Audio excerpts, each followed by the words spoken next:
Hey everyone, this is Austin Scher here with We Write About Music, and today I'm here with Neil Armstrong. He has just released his newest record called Finding a Way Home, and I am super excited to talk to him all about it. Neil, thank you so much for coming on today. How are you doing? Austin, what a pleasure. I'm very well. Great to speak to you. It's a huge pleasure. It makes it so much more enjoyable on my end when I get to talk to people that I actually enjoy their music, because you have no idea. Yeah, likewise. After so many communications, it's nice to put a face to a name as well. Totally, totally. Well, I want to hop right into it. Let's talk about the record. First thing I would love to know about is really the lyrics. Just like on your past records, you tend to get into pretty complex themes. So I want to know, is there an overarching message for the entirety of this album?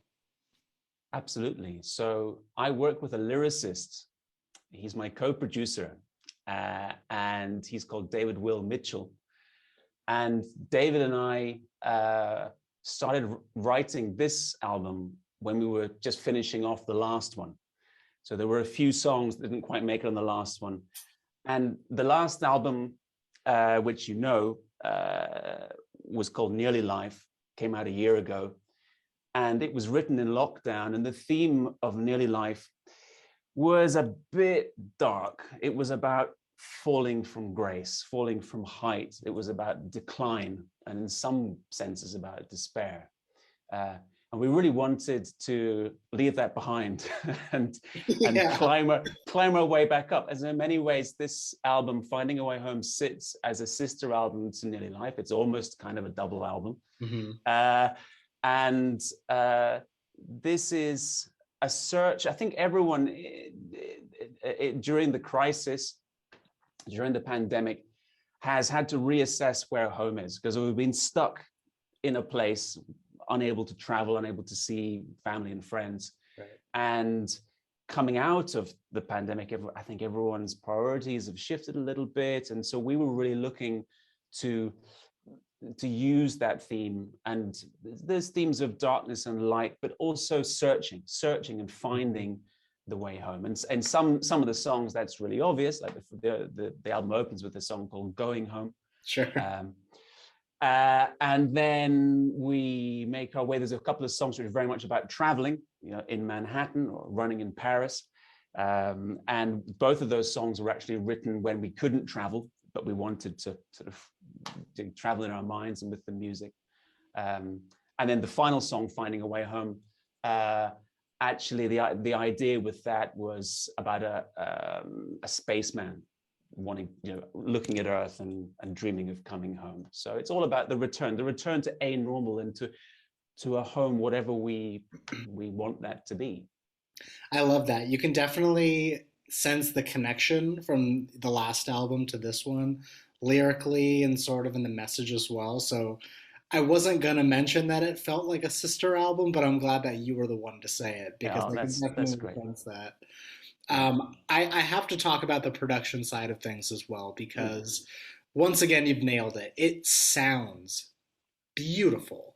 Like you've really nailed that grand sound. There's so many beautiful, just amazing instrumentation on here. Would you mind sort of breaking down how it all Yeah, came together and sure. who was involved?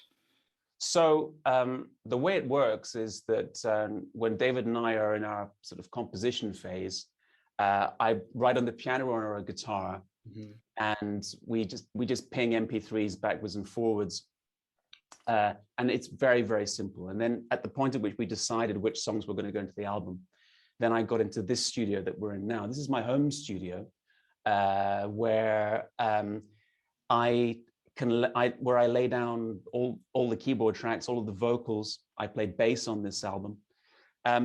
And then I joined up again, like I did with the last album, with Jose Maria Sagrista. So I live in Gaucin, which is near Malaga in Andalusia in Spain. And along the coast towards Trafalgar, near Cadiz, is the recording studio of Jose Maria. Jose Maria is a pretty legendary producer and guitarist. It's funny, when I first worked with him, I didn't realize his significance. Man, I knew he was great in the sense that I Sure, enjoyed sure. working with him.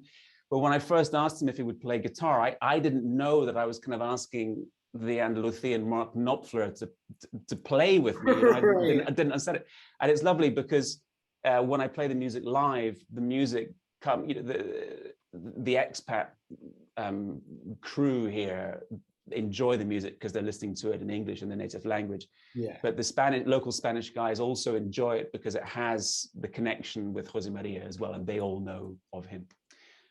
So it's been a mix, yeah. So production-wise, this studio has been the base, and then I worked at distance because we were still in an amount of lockdown here in Andalusia. And I sent the files over the wire to Jose Maria, and there he's added guitar, but also has a great session player called Andre, who's come in and played the drums. And the drumming, as you know, drumming really makes or breaks a band or an album. And yeah, he's really nailed it. I can't tell you, every time that the drum tracks were put down and he'd send the files back, I was just itching to hear it because I knew it would be right. And they've worked together a lot. That's awesome. I mean, it sounds like you've got a great team on it. And I'm assuming this was a similar team from the last album to this one? It was. I brought in a few extra people on this one. So I play with a couple of local bands here in Garthin. And we mainly play covers and rock covers. And there's a wonderful guitarist called Marcus Myers, who he's a professional. That's what he does for his living. He was with various bands through the 80s and 90s, including Hard Rain London and Alicia's Attic. And so he joined me on 2 songs, and he's featured on Finding a Way Home, where he has a very, very beautiful guitar solo. And my colleague Elizabeth Zeder sings a duet with me on Manhattan. She's a very, very talented jazz vocalist, and Manhattan is sort of my first sort of. It's not bebop jazz, but it has jazz inflections, and so that was a pleasure to work with her. And I also have a friend and neighbor called Misty Oldland, and Misty had hits back in the 90s on her album Supernatural, and she was with Sony Records, and she now lives here. And still record. She's a wonderful friend and neighbor, but I managed to coax her into the studio to put down some backing vocals on Funky Paw, and she actually helped a lot with that track as well. It wasn't just the vocals; she actually listened carefully and gave me some good advice on it as well, because she's a seasoned pro. That's awesome. So, but it was great. I really wanted to reach out, and collaboration is definitely the way forward. And you can only ask, and usually it makes things better. I agree. I mean, I think like the pool of artists, maybe in your area, are small enough to where it's more of like a community of people, rather than just like. Because if they asked you, then you would probably say yes, and that's just kind of how you pay it forward to one another. Exactly. Yeah. Exactly. Yeah, so. I want to know, compared to this last album, did you approach it in any different way? Like, is there anything that's changed for you over the past year in terms of like, what did you do differently? Okay, so first thing was that I thought a bit more carefully about which tracks would go on. At one point, this was going to be a 10-track album, but it was just too much. And there were a couple of tracks, and they were fine. Yeah. They kind of fitted, but they just didn't make it over a certain bar. And there was a point I said to David in April or so, and we were bringing together the drum tracks, and we were going towards mastering. And I said, look, I just want to ditch them. I only want the ones which really I feel I'm really, really proud of. So that was one thing, was trying to raise the quality, or at least try and have a bit of a filter on quality over quantity. And then the other thing was I tried to spend more time on the orchestration, on trying to get the right sounds. Sure. I think on the first album, I mean, there's some really nice moments, but I cringe often at all the little faults and so on. And there's things I wish I would have done differently. And sure, yeah, there's the odd thing here I wish I would change, but I'm really quite happy with it in terms of the way that, as you say, there is a richness of sound and space. That I can achieve so much in this studio, but when I send it over to Jose Maria and he mixes it and masters it, it's really important for me to work with a producer, because I have too many good ideas. And I'm a keyboard player, so when I start to arrange a track, I'll put down piano, and then I'll put a bit of Rhodes, and then a bit of Hammond, and I'll think, oh, I could do it, maybe a bit of orchestra, so I'll get the strings down, then I'll end up putting some timpani, and it's disastrous for someone to then say, actually, just this. Now you need someone to rein you in. You do. Yeah. When you can't do it all, that's when a producer comes in. And then, once you find a producer that you really enjoy, you can't let them go. Once someone becomes your other half and the other part of your brain that can really put it all together for you, it's a nice person to have. I think we've frozen, Austin. You still there? Yeah. Can you hear me? Sorry, you froze for a moment, but we're back. Okay. Did you hear what I said? No, say it again. No, it's okay. I'll repeat it. I was going to say, once you find a producer that can become like the other half of your brain, that's someone that you don't want to let go to. You know what I mean? Yeah. Because there's so many ideas that you have, and there's only so much that you can accomplish. Absolutely. And the great thing with Jose Maria and with David is it's a conversation. We are constantly having this conversation, and there are good ideas. Everyone's putting something in the mix, but there's no one too overbearing. But at the same time, we're all happy to say at a certain point, no, that Sure. not that, and not be too pussyfooting around. Right. I hope that one of the things that David and I have got lined up is the next album. Mm-hmm. So never stop. Well, the thing is that as we so the way it's sort of happening now is it seems to be that the winters seem to be the autumn seems to be sort of composition and arrangement, and then winter seems to be recording.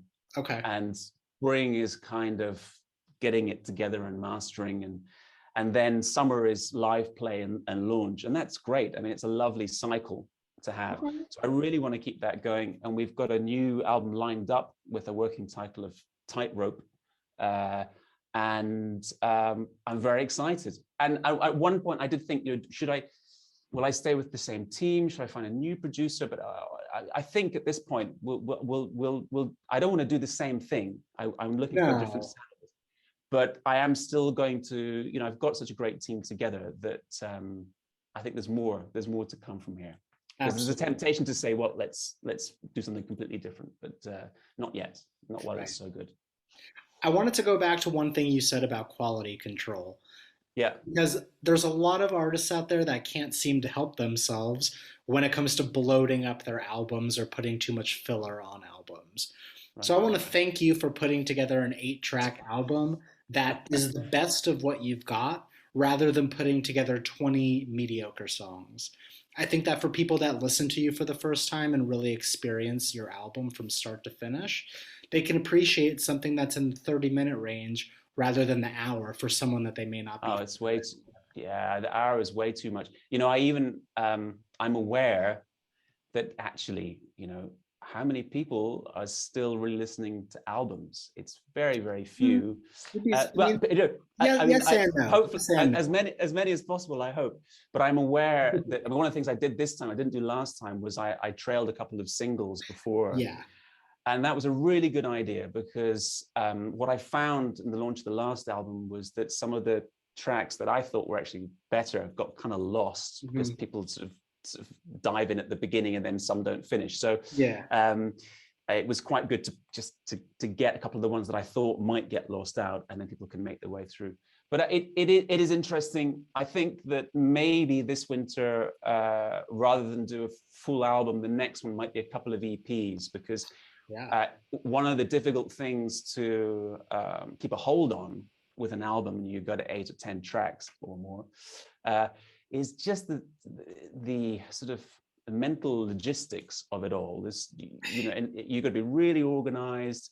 And if you let something sit for a month or two and come back to it, you might, that can be good because things can mature and you get better ideas, you listen to it afresh, but you can lose the thread. And on both years, I found myself in about April having, on the verge of a nervous breakdown, trying to remember how everything should actually come, and pulling everything Right. together and closing. And the important thing is to get it done, and get it Yeah, out. I mean, listen, when you're so close to the project and you're listening to these songs hundreds of times, you Yeah. start to lose perspective a little Oh, bit. Like, is this good? Is absolutely. the music I'm making any good?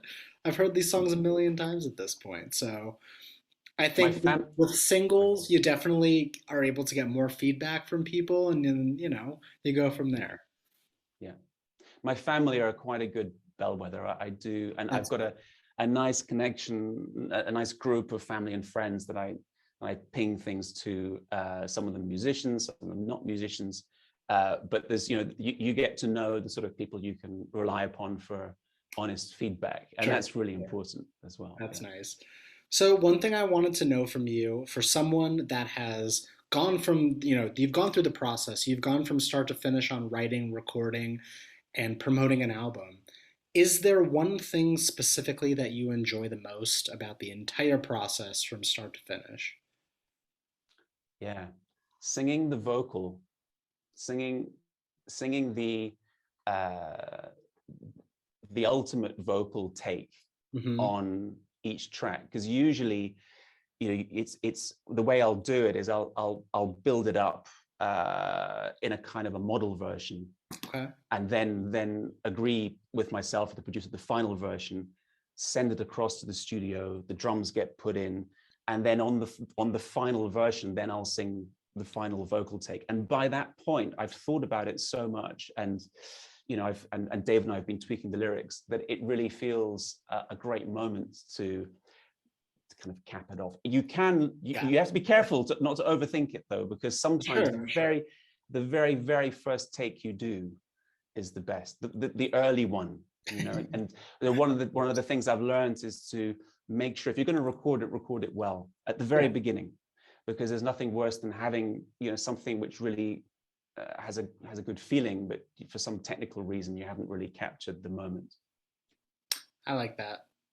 It seems like a really important part just because like once you get it, you got it, and you don't Yeah, want to, but yeah, especially overthinking it definitely especially it's like helps. it's vocal takes and solo work with guitars Sure. or keyboards. It's a bit different if you're doing rhythm. I mean, no disrespect, but I play a lot of rhythm on the piano and the Yeah. keys. That's more kind of legwork and just getting the groove. But when you've got something which is, it has feeling and something in the moment, it's important to kind of that you've captured something, and you can definitely overdo it and overthink it. Nice. Now, in terms of like inspirations, people that you've listened to or people that you even grew up listening to, Yeah. you find that has sort of like an inspiration for what you make, or are you trying to do something completely different? It definitely does, but only when I look back on it. I haven't. There's none of these songs that I've Mhm. specifically set up. Well, actually, there was one song. There was one song, which is "Don't Look Back," where I was quite a big prog rock fan, and I grew up listening to a Sure. lot of Pink Floyd and Yes and Genesis and King Crimson, um, when I play live. I don't know how much appetite there is for long prog rock kind of songs, but I really wanted to do a decent prog rock song, which wasn't too long, but long enough to feel that you'd kind of reached the genre. So yeah, Don't Look Back is definitely in the Pink Floyd genre. I wanted to do something towards jazz. I mean, I'm Sure. not a jazz musician by any stretch of the imagination, but I got there with In Manhattan.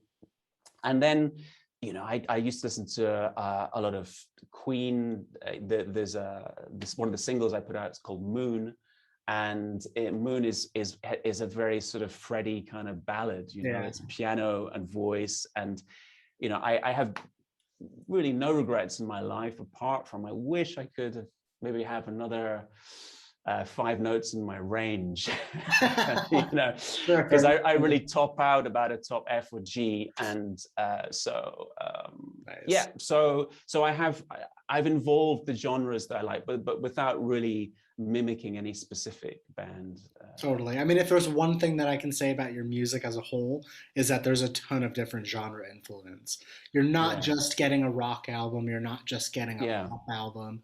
getting a little bit of everything. And I think just like, you know, as you continue to listen to music, whether it be stuff that influenced you younger or even stuff that, you hear it in passing, subconsciously it has some amount of inspiration in you.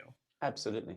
So, Um, the um, the genre issue, it's interesting. As an independent, yeah, do what you want, do right. what you makes you happy, and you'll have your local fans that you play to, and hopefully you can bring them with you, and you don't turn them off with anything. And you quickly, the great thing about playing live is you find out quite quickly if people don't like it. Yeah. But yeah, it is a very, very mixed genre. I had thought that maybe with the future, if I do the future EPs, I might make them a little bit more aligned with the genre, but I don't know. It's a journey, and we'll see what comes out. I mean, listen, I always say this for anyone. If you're going to spend the time making music, asking people to help you out, spending so much time and energy, and it's not something that you don't want to make, then what's the point of spending the time at all? Exactly. I really do enjoy that idea of smaller EPs, though, saying, hey, listen, I'm going to make just a prog rock EP, and I'm going to go with, whatever happens, happens. And then I'll go and I'll do something else. But again, listen, it's your time and it's your energy. You do what makes you happy. Yeah, we'll see. Well, David is, I mean, just to come back to David, the lyricist, I met him in late 2019, but I only met him twice. And since then, I've spoken to him just about every week, and we've collaborated on these two albums, but everything at distance. So I haven't seen him since, but he's coming next week. So Nice. I'll get a chance. Yeah, he'll be here in time for the launch, and we're doing a couple of concerts and a big launch party. So be very special to see him, and then hopefully to be able to be with him to then plan. Sure. Very cool. All right, Neil, I've only got a couple more questions for you at this Sure. point. I want to know, what have you been listening to? What's been on your playlist? What are you Oh enjoying? man.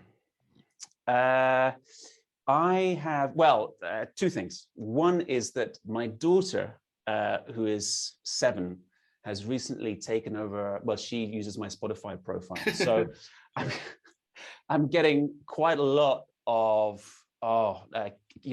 modern pop and Katy Perry and Sure. Lady Gaga, and some of it's great. Some of it's, I mean, some of it I really can't. Yeah. Some of it I have to say, look, listen, and it's just can you please turn it down or go in the other room? But there's a lot of stuff which and India picks up on stuff like Adele. I mean, Adele is absolutely Sure. fantastic. I prefer that kind of. I love a good vocal. I really love a good vocal. Right. But apart from that, I've been listening to a lot of stuff for my live performances. And because I do covers, so I've been doing.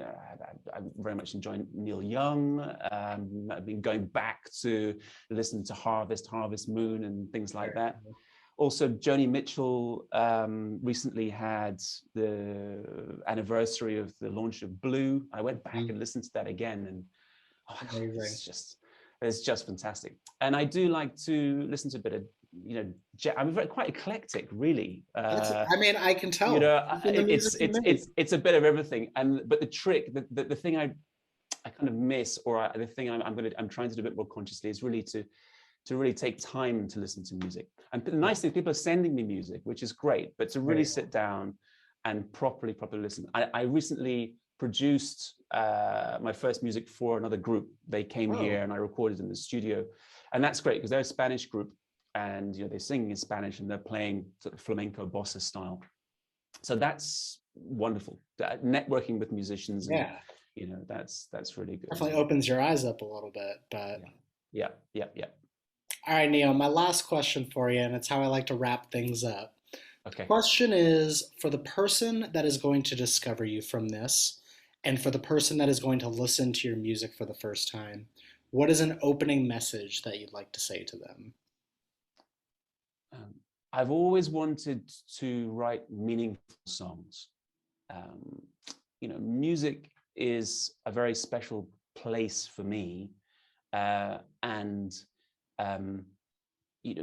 there is a space for music which is